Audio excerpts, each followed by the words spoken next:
Alright guys, welcome back. Another episode of the Spectacular Nerds here. And as you can tell by my shirt, we recently saw a movie, didn't we, Sean? We did. You could say our spidey senses were tingling. Or Peter Tingle is. Oh yeah. The Peter Tingle. Anyone who's seen the movie will be in the know. So of course the movie we went and saw was Spider-Man Far From Home, the newest MCU release as of now. Yeah. And yeah, we have some thoughts on that. So before we give you our basic thoughts, we just give you a quick overview. Now obviously we're going to have spoilers in this review. There are spoilers, please be aware. And spoilers for Endgame too, so if you haven't seen that, hurry up already. Yeah, so the movie follows on pretty much exactly after Endgame. It starts to explain the different things that have happened since then regarding what they're now calling the blip, or what we would call the snap. Yeah. They're now calling the blip. So the time period of time, the 5 years in which those who didn't get blipped have aged up, and those that did get blipped have returned to the age that they were snapped in the first place. And then we end up seeing that Spider-Man, Peter Parker, he's off on his sort of summer vacation with the rest of his school group. His school, at least his class anyway, a couple teachers are going for a European trip. The plot around the movie basically revolves around whether Peter Parker wants to continue his European trip with his classmates, or if he wants to help Nick Fury out to defeat the Elementals of Mysterio. And here's the big spoiler warning for you guys. Spoiler! Mysterio isn't very nice. Which was a bit predictable, but... I mean, if you know Mysterio, you know he's kind of a trickster and a dick. Yeah. So yeah, it turns out that, you know, he's kind of manipulating everyone. The Elementals are kind of like his, holograms. Holograms, sort of like, you know, and he's using them to sort of paint himself as the hero. Yeah. So that he can gain the trust of Peter Parker and receive some glasses from him that are left over from Tony Stark, which seem to have access to numerous amounts of information and databases, and including a giant satellite up in orbit with tons of little drones in there that can be used for different purposes. So basically the film ends with obviously Spider-Man defeating Mysterio, getting back the glasses, and saving the day, and, you know, getting his love interest, MJ, who we still don't know if she's Mary Jane. Yeah, it's a little vague. So yeah, that's the basic plot of the movie. We're going to give our thoughts on it now. And also we did a video based on the trailer reaction that we had, which we'll be put in the description down below if you haven't seen that one. If you want to check that out, it'll be down there. Basically, you know, telling us what we thought about the trailer that was going on. And now that we've seen the movie, we can give a much more comprehensive look at it. So what were your initial thoughts about this film? So I think first of all, I'm just going to say whether it met my initial thoughts. Now my initial thoughts, as you'll see in the video below. Basically, I wasn't too hyped up coming up to this movie. Kind of like Homecoming was kind of a bit meh, so we weren't really sure what to come up with this one. Exactly, so for me personally, I was a bit more on the neutral side. Maybe a bit cynical, considering obviously we've had the high point of Endgame. I thought it might not reach that. But surprisingly, I really enjoyed this movie. Yes, and I didn't. What were your initial thoughts, Sean, before we my initial thoughts, well, when I was looking at the trailer, I was a little bit skeptical because I didn't like the direction that they were taking Spider-Man in Spider-Man Homecoming, with this whole reliance on Tony Stark and Iron Man as his mentor. And I was kind of worried that they were going to turn him into like a tiny Iron Boy, which the trailer kind of like made it seem like that was going to be a plot point. Yeah. And the film didn't really do much to kind of stop me thinking that. Even at the end of the film, where you kind of think, oh, it's fine, he's going to be his own hero now, I don't know. So I wasn't a massive fan of what they were doing with this one. So what kind of specific things do you like and dislike about this? So when it comes to this movie, I thought it did a lot great. Like, this movie, I think it done a lot of fantastic things with the high school setting. To me, this was not just a superhero movie, but first and foremost, it was like a classic teen comedy genre, high school comedy kind of type movie. And it done that fantastic. So going on from obviously having in mind that that was his genre, sort of the high school comedy, the setting perfectly complemented this. So one thing I really loved about the movie was all the different locations they went to, which was Venice, Prague, London, Berlin. I think it was perfect for the movie because it's kind of the whole sort of typical American European trip. Now, obviously, we're not American, so we can't connect to this, connect with this culturally. Not perfectly, no. No. We did do a Europe trip. Yes, we did. But just the one country, because we're not fucking rich like the bloody Americans. We don't have Tony Stark's budget. But yeah, no, that was just fantastic, and I think that the cinematography was beautiful. They showed off all the locations wonderfully. It wasn't just obviously for the eye candy, this kind of interweaved with the whole kind of teen angst that the whole story was kind of hinging upon. Yep, it made sense for the plot based on where they were going for these different locales, because it also tied into the different attacks that were going on with the elemental strikes, as it were. Exactly. And on top of that, obviously, it kind of also backed up the whole thing about the romance between Peter and MJ, or rather, Peter wanting to make that romance there. So the setting was used perfectly to, you know, emphasize all of this, and I definitely got a really kind of like road trip kind of feel to the movie. Yeah, I can agree with that one. Yeah, and especially as we both, you know, have been on like European trips as we do here in the UK. We both went to Barcelona in our school. I definitely felt it just evokes that feeling fantastically with having, you know, like the clumsy teachers, you know, the students picking on each other, the little romances forming, and to me it was just so nostalgic and wonderful. The students darting off and running around different places of the cities that the teachers are kind of like, don't go there! Yeah, exactly. So the movie got a lot of those points well, and that for me was one of the greatest and most enduring things about the movie, and I really enjoyed that aspect of it. So once the movie, obviously for me, hit all the perfect marks it had to in the whole high school genre aspect of it, when it came to the superhero part, it also done that part very well. So what I really liked about it was Spider-Man and Peter Parker in this. Now in this movie, I think you'll agree we focus more on Peter Parker. Yeah, there's a big focus on Peter Parker compared to Homecoming. Exactly. So this was more the Peter Parker side of Spider-Man. Now I think that was fantastic because obviously in Homecoming I feel they kind of went in between Spider-Man and Peter Parker. Yeah, I think the problem is, do we want to establish him as the Peter Parker guy, or do we want to establish him as the Spider-Man guy? And I think they did a little bit of both. Yeah. This one definitely felt like it was like, we want you invested in Peter Parker's story. Exactly, and for me that was exactly the perfect way to go, especially as the second movie in the whole, what I assume will be a trilogy. So it was really great to see Spider-Man dealing with, like, you know, this pull, whether does he want to be the hero or does he want to have more the normal teen life? And I think that was the crux of the whole movie. It was, you know, with Spider-Man pulling more towards wanting to be kind of a teen and kind of like free spirit. The high school student. He still wants to be that friendly neighborhood Spider-Man despite already being thrust into the Avenger world. Yeah, so it was great that, you know, we focused on this and it was done really well, and obviously Mysterio was there to try to take advantage of this. And that brings me on to my next point, which is Mysterio was done fantastically. Mysterio, yeah, if there's anything I'm going to say about this film, Mysterio, like Vulture, was done very well, especially considering he is a villain that from the comics, if you're thinking about moving him over to this, you know, big screen, doesn't really seem like it would work. Nope. Especially with the designs that they have in the comics. Yeah. But, you know, even with the updated design for Vulture, I thought Vulture was handled very well. Mysterio's design looks like it leaps out of the comic book. He's got the fishbowl, he's got the smoky effects, he's got the cape. Yeah. You ain't seen one of them in one of these since Vision, and Vision's, you know, but it's like, you don't see this kind of like straight from the comic book look, especially for such a awkward looking supervillain. He literally has a fishbowl on his head. Not many people can pull that off. Apparently Jake Gyllenhaal can. Yes. So, now, ignoring the whole, obviously, design and costume of it being great, what was even better was his character. Like, this is what Mysterio is. He was basically leaning all the time on deception, on trickery. He's kind of manipulating the villains he plays.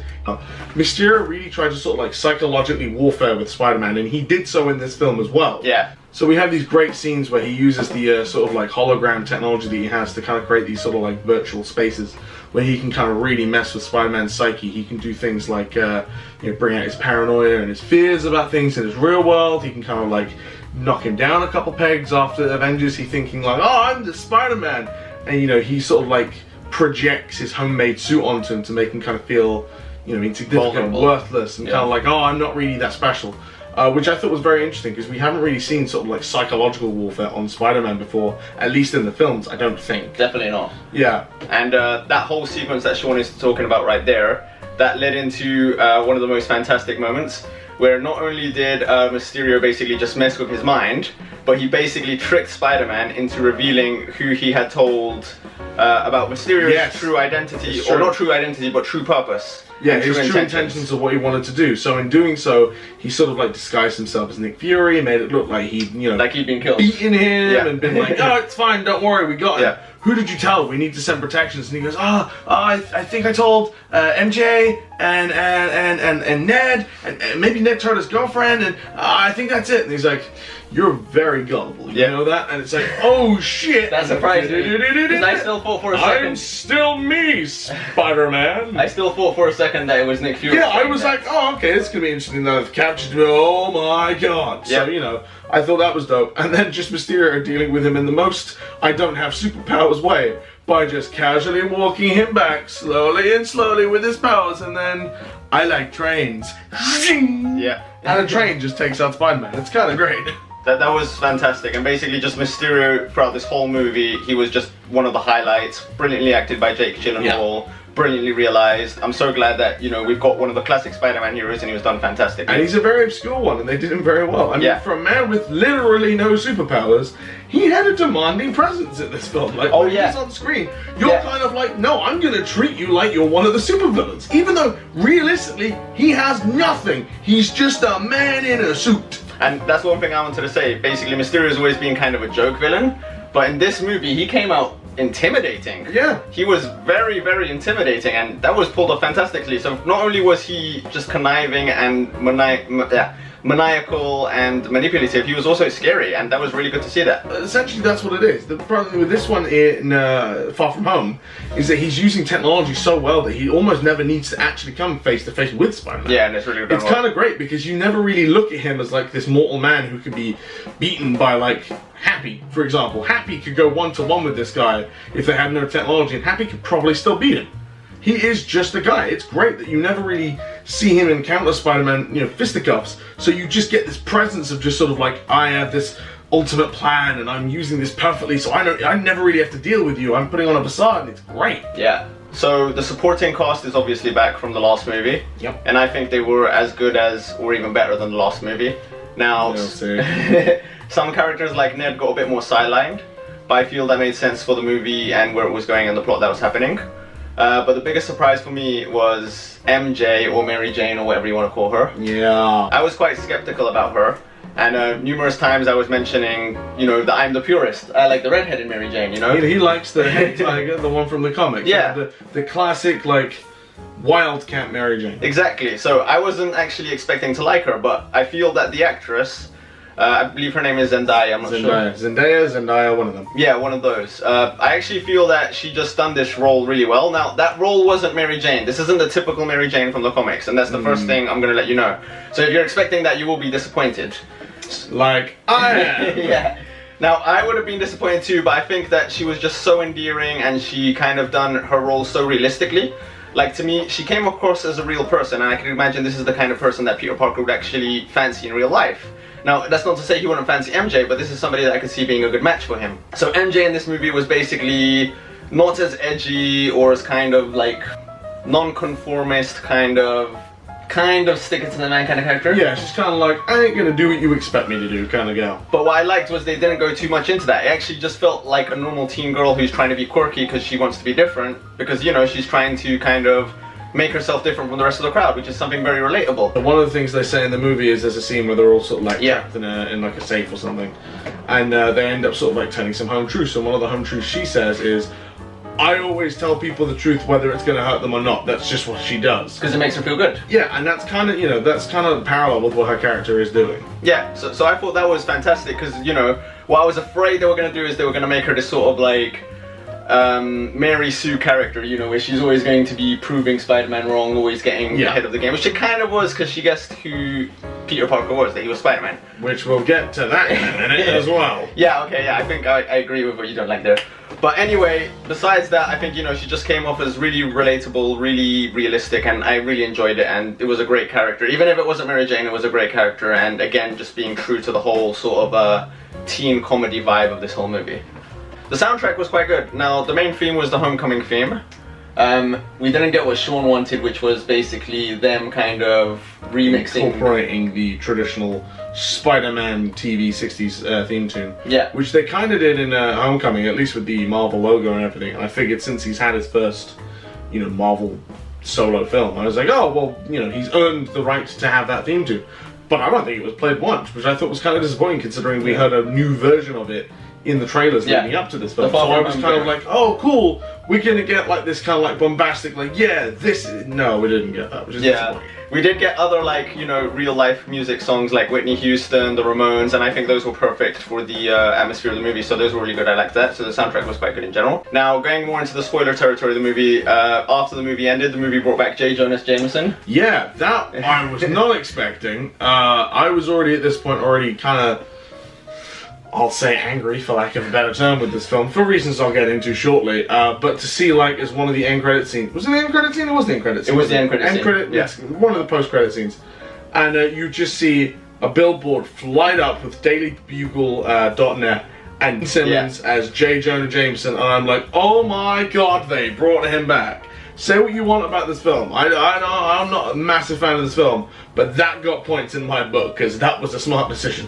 And leading out from that scene, another clever thing they did was basically, you know, tying into the whole deception thing of Mysterio. There was a great twist at the end, and this movie was full of really great twists all around, even if it was predictable that, you know, Mysterio would be the bad guy. We kind of figured that from the trailer.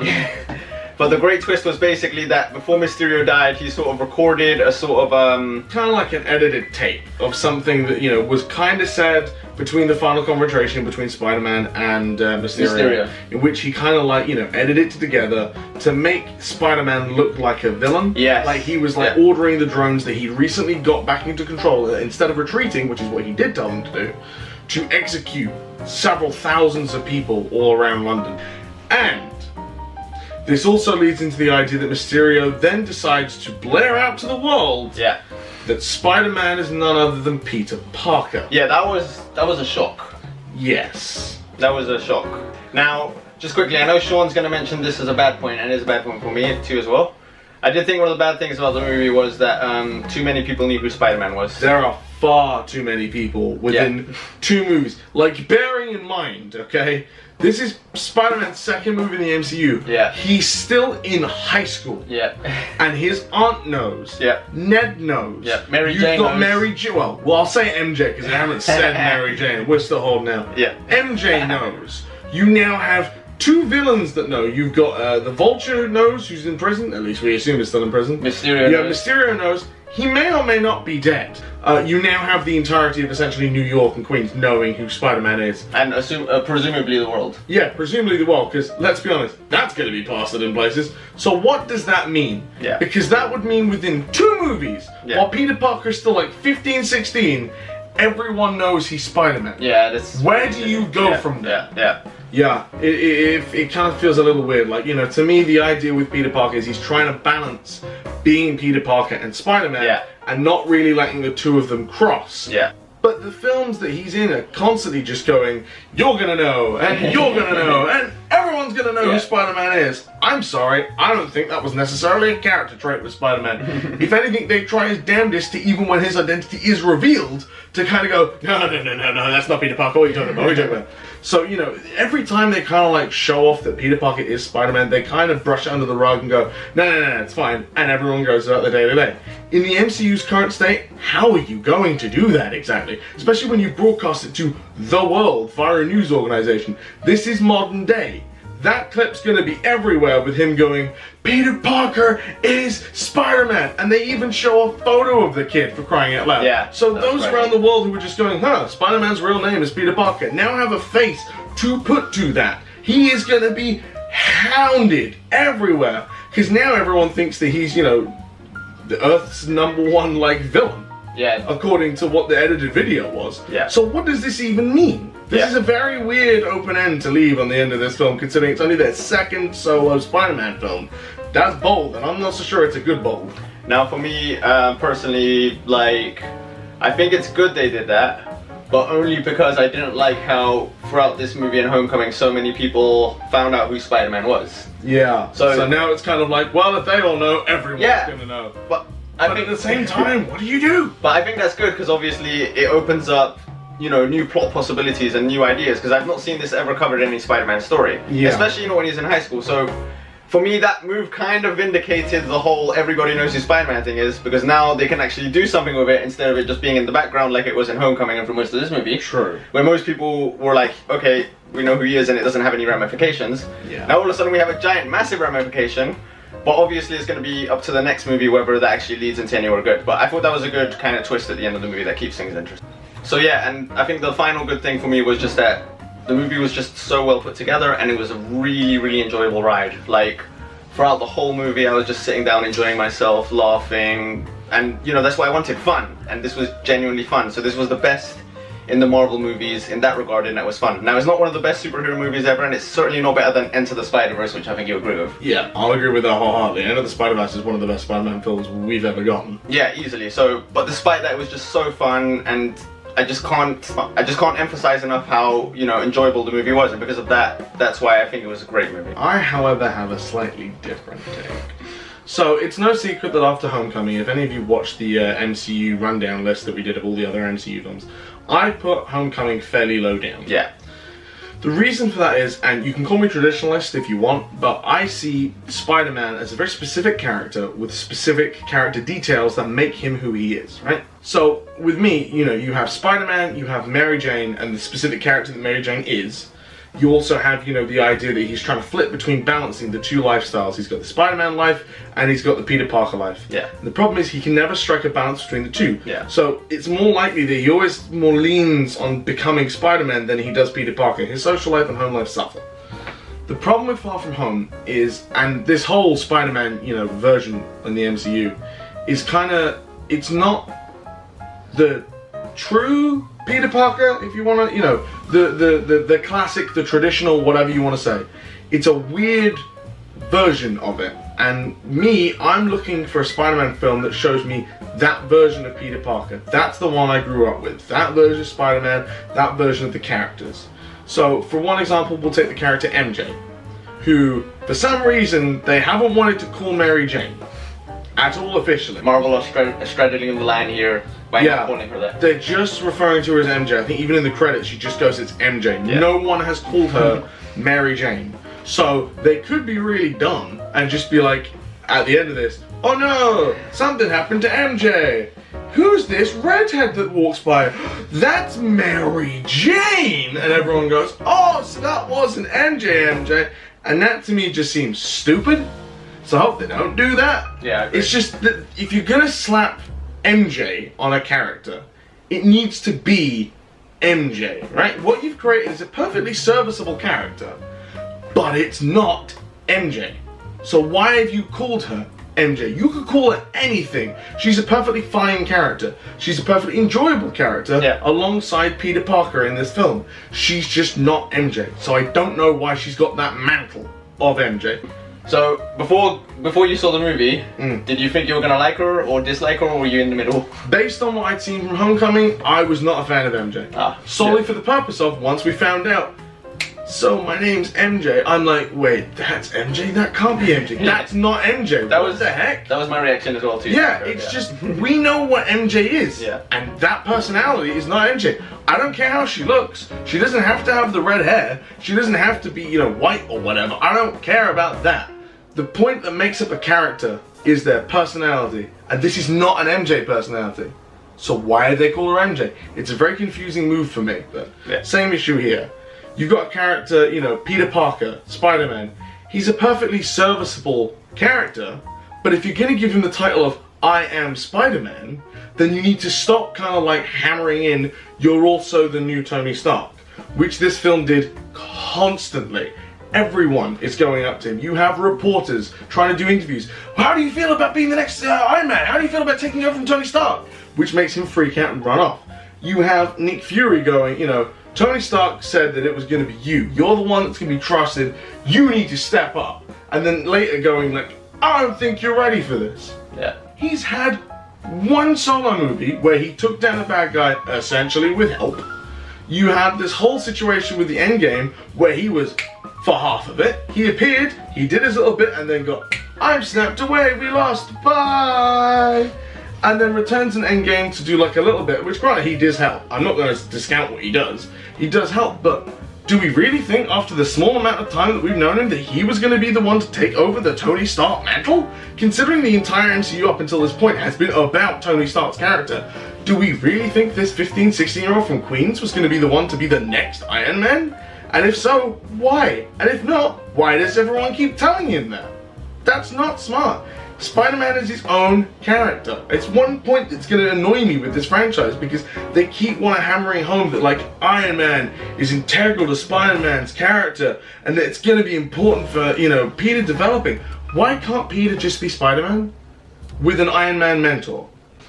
There's this one scene in the movie where they're on the plane and he says, I need to make a suit. This is straight after a scene where Happy has turned to him and said, look kid, you're not going to be Tony Stark, you're not going to be the next Iron Man. You know, Tony could barely live up to the Iron Man mantle. And so you're thinking, oh good, thank God, the movie's putting everything on standstill to go, don't worry guys, he ain't gonna be Iron Man.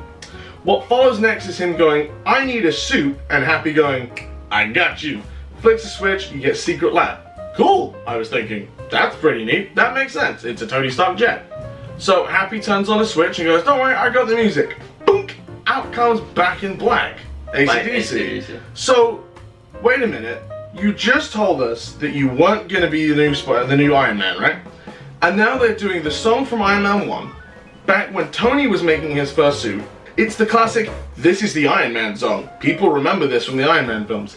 And he's there making his suit, you know, similar to Iron Man. He's like getting the augmented reality things and doing the pinching and, you know, the... And then, one of the things that annoys me is you have one moment in Iron Man 1 where he's testing out the repulsors for the first time. He puts his hand in the sort of metallic glove, like this, lifts it up, and you see him do this, and you do his... Right? Classic scene. It's his first time he's ever used the repulsors.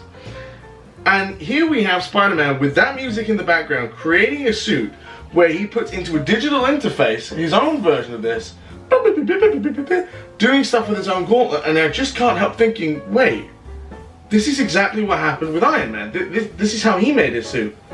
So you've told me that you're not trying to influence this whole Iron Man thing onto Spider-Man, but here's clearly a parallel between Iron Man making his suit and Spider-Man making his suit. In the same labs, in the same technology, with the same music, and then you get the scene of him doing all this, and Happy looks at him and he's giving him this look of like, wow, I can really see Tony in you now that you've decided to, you know, don this mantle. And it's like, wait, we just said he wasn't going to be the new Iron Man, he wasn't going to be the new, you know, Tony Stark. Why are we doing this now? It's like a contradiction, at least for me anyway. It just sends very mixed messages and makes me think that they're still trying to push for the whole, he's gonna be like essentially the new Iron Man? The new, like, you know, Tony Stark character archetype? And I'm just sort of like, I'm very confused. This paints a very muddy picture for what they plan to do with Spider-Man for me, because the two heroes are popular enough in their own right. Spider-Man, arguably the most popular Marvel superhero of all time, and they're just kind of blending him into Iron Man. And I don't know if that's because Tom Holland isn't strong enough to hold on to his own sort of like script, so they have to kind of like muddy this in with something else, or they don't have confidence in Spider-Man having his own, you know, storyline, or maybe there's a problem with like the Sony plan that they have where they can't have him just Spider-Man or something. I don't know, but I do not like what they're doing with this. Spider-Man is a strong enough hero on his own.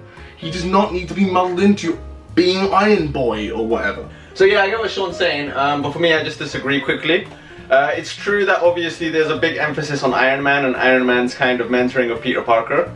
I think the thing the movie done well was basically it kind of let Spider-Man grow into his own, and it did kind of emphasize that he wasn't going to be the new Iron Man. Now, maybe obviously there was a bit too much on the, you know, kind of relying on the visual imagery from Iron Man 1. Yeah, it could just all be a reference. Yeah. I'm not sure what its true meaning is, but that's what I'm picking up from. Yeah. But for me personally, I think they've done a good thing to move it away from this and just kind of remind us that, you know, Iron Man is a big part of Peter Parker's life. But, you know, he's going to move away from this and trying to become his own superhero. Now, to be fair, I think Sean's whole problem with this whole, you know, Tony Stark and Iron Man thing, I think you can't really blame it on this movie. I think it's more to do with the MCU, because basically it has been very much focused on Tony Stark since the beginning. Exactly, and you know, Tony Stark and Robert Downey Jr. are so important and like so popular to this whole franchise. So obviously they're trying to kind of like bring that into this new hero, Spider-Man. And I understand why Sean, you know, doesn't want that to infect him too much, but I can see where it's coming from. But I don't think it's a problem with this movie, it's more a problem with the whole MCU as a whole, that it has a giant over-reliance on Iron Man. And I know you did say that, you know, Spider-Man is probably the most popular superhero. Yeah. I think unfortunately these days... In terms of the MCU, Iron Man is probably the most popular superhero of the MCU. And I think as well, for kids who are like 14 or, you know, 15, the ones who grew up with the MCU, they'd probably recognize Iron Man more than Spider-Man. It's probably true. You have a bunch of people wearing the, you know, the Iron Man mask. You don't really see too many of the Spider-Man masks and things. There's always more Iron Man toys than there are Spider-Man toys now. Yeah. The only worry I have is now that Iron Man is officially gone, are they going to keep relying on Iron Man's presence in the MCU, or are we eventually going to fade him out and start focusing on other things? I don't know. And that's a well-founded fear. There's only two other quick points that I want to bring up. It's just one, there's a moment within the film that you see this character called Chad or Brad or something like that. But he was He's like, you know, whatever. He was a kid that was their age that was not blipped. So everyone else was faded out in the snap, and you had he stayed behind. So he's aged up, but is still in their class. So you have this character who, as they describe him, was kind of like, they call him like kind of weedy, kind of like awkward and weird. Yeah. And now that he's sort of like he's like 21 compared to their 16. Yeah. And now that he's kind of like this, like really hot, like, oh my god, he's like 21 and he's like kind of hot and like, ah. My problem is you have a character in this movie called Flash, who has traditionally been known as being the jock, being the bully, and they kind of made him like, hey, Parker, I know I'm like another science nerd, but like, yeah, you're weirder. And I'm kind of like, well, hang on a minute. Wouldn't this have been a perfect opportunity to make Flash not part of the blip? Make him age up, so instead of being this tiny like, hey, Parker! Yeah, whatever! To be like 5 years later, hey, Parker. Yeah, looks like you're still weedy and I'm like buff as hell. I agree, that would have been better. That would have been amazing. That would have at least made Flash more like Flash from the comics. Yeah. He is the kind of like jock, kind of like, yeah, Parker, screw you. Pushing him out the way kind of thing. Why did you introduce this big buff competition for Parker, if not for Flash? Just seems a bit redundant. So from that point on, Sean, I think another complaint you had that you told me after we saw the movie, which I can kind of get, I think I'm over it, but no, actually I totally get, but I'm just a bit over it myself, is the fact that a lot of the traditional characters have been completely changed, with Flash being a good example. Yeah, it's a really weird thing. Like I said with MJ and Flash as well, they're very classic characters. They've just kind of had their whole character personalities kind of like shifted, like the way that their characters are presented are just sort of like, again, not visually, I don't care what the characters look like, but their personalities, their sort of aspirations, they're not the characters that they were from the comic books. Yeah. I don't know why that's been taken. Maybe it's to differentiate from the previous two franchises, but it kind of just makes it stand out like a sore thumb to me. But they've done it visually and characteristically. Yeah, and like I said, don't have a problem with any visual changes to the characters, but if the personality isn't there, you shouldn't give them that character's name. Yeah. They're different characters at that point. Yeah, and like I said, normally I'm also a traditionalist when it comes to like media. So I should hate this. Yeah, it's very interesting that he's actually okay with this, and I'm kind of the one picking up the fuss. I think it was just the fact that it was acted well and it was an enjoyable movie, and obviously Homecoming wasn't the best, so I don't know, it was just a positive, like, that they've taken this big change and made it into something good, for me, personally anyway. Another thing that I wanted to bring up is, as John mentioned with the teachers, you have these teachers who are kind of like the joke characters. They're kind of like kicking when they're down. One of them mentions how their wife acted like she was dead for the blip, which was and really actually cool. She just left him for someone else, and I was like, wow, that's dark. If you stand by and don't look at that as a comedy, that's really fucked up. We're laughing at this poor guy's, you know, I mean, he even mentions like, I mean, I didn't find out until we held a funeral for her, and I'm like, holy crap, okay. So, but the problem is for me, there are a lot of these characters that try to have these funny moments, and none of them feel that funny. Like, this movie was like action-packed, I'll give it that. Yeah, very fast-paced, yeah. Funny? I don't know. Maybe I need to see it again. I'm not paying for it again. But maybe I need to see it again. But I don't know. I didn't laugh at this one. I didn't think it was that funny. I don't know. It left a very odd, you know. Did you think it was funnier than Homecoming at least? I thought it was funnier than Homecoming. I don't know. Homecoming had a few more visual gags. Yeah. But I think, you know, in terms of like Spider-Man and humor, I think he's dealt with better whenever he's in like side projects. Like when he was in Civil War, he was very funny. Yeah. When he was in Avengers, both movies, I thought he was very funny. That's one possible negative about this movie. Spider-Man wasn't as quippy as in Homecoming, and I think that was a bit better. Yeah, it's a little weird. I get that they wanted to give him the kind of like, but my mentor, he's dead, and but he still makes quips. It's just, I don't know. This film didn't feel very like funny. And it almost feels like it was marketed to be funny, based on like the shots of like their field trip and you know the fast edits with like and all this like random music they had going on in the trailers. That it was kind of meant to make it seem like this kind of like light-hearted, like, yeah, we're going for Europe, it's gonna be great. Which I liked. I thought that was Nick Fury knocked out my friend with a train gun, and you know it's kind of supposed to be funny, I guess. I just don't think it hit the mark very well.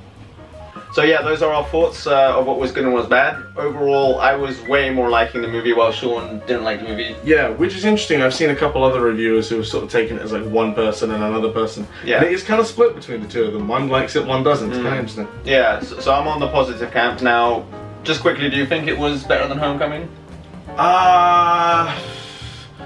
I generally don't know. It's a very weird thing. I think I was sort of going over my head and rating and sort of thinking this would be sort of like a 5.56, and maybe Homecoming was sort of like a 4.55. But I don't know. I think those scores are very interchangeable for me. I'm not really settled on it yet. Yeah, I think for me overall this was much better than Homecoming. Homecoming was alright. It was, you know, sort of run off the mill, but this had more specialness about it and way more fun. So it's a much better movie for me. Homecoming kind of had like a sort of Force Awakens sort of we're playing it safe. Yeah, and it was too familiar. This actually had enough differences that to me definitely makes it much better than Homecoming. Yeah. So now obviously this was the last part of phase 3. Yeah, officially. Yeah. Now we're in phase 4. The hell does that mean? And surprisingly, the movie didn't sell phase 4 that much. Yeah, we really don't know what's going to happen next.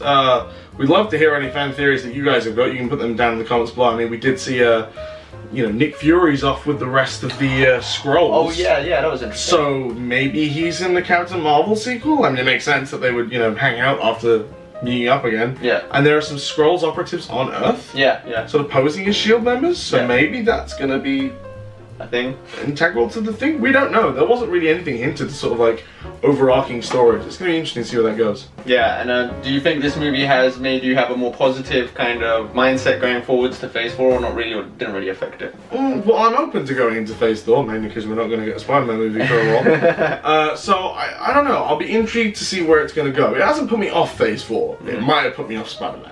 Oh, ouch. So for me personally, actually it kind of makes me excited for phase 4 because you know, they've done so well with this movie and there were so many nice twists in there that I think it shows Marvel still hopefully has some creativity. So hopefully that creativity is going to extend into phase 4 and we're going to get some other good movies. And they've said they've got plans for another like 10-15 years. Let's see them, Marvel. Yeah. What you got? Hopefully it's good. So yeah guys, hopefully you enjoyed our Far From Home review. Let us know if you agree with us in the comments, if you agree more with me or you agree more with Sean. Yeah, you know, so hopefully I didn't rant too much. I think, you know, either way we both gave good opinions to why it might be good or why it might be bad. Yeah, the only reason we talk this much about this subject is because we love our boy Spidey. It's close to our hearts. So yeah guys, see you in the next video. Yeah. And any idea what the next video will be? No! So if you guys have got any comments for what you want to see us cover, let us know. Otherwise we might start delving into the world of video gaming. Oh yes, we need to get back to that especially. We do. We're nerds by gaming mostly. I mean, we watch stuff, but we play a lot. Oh yeah, that's the main thing. So yeah, till the next video guys, see you later. See you guys.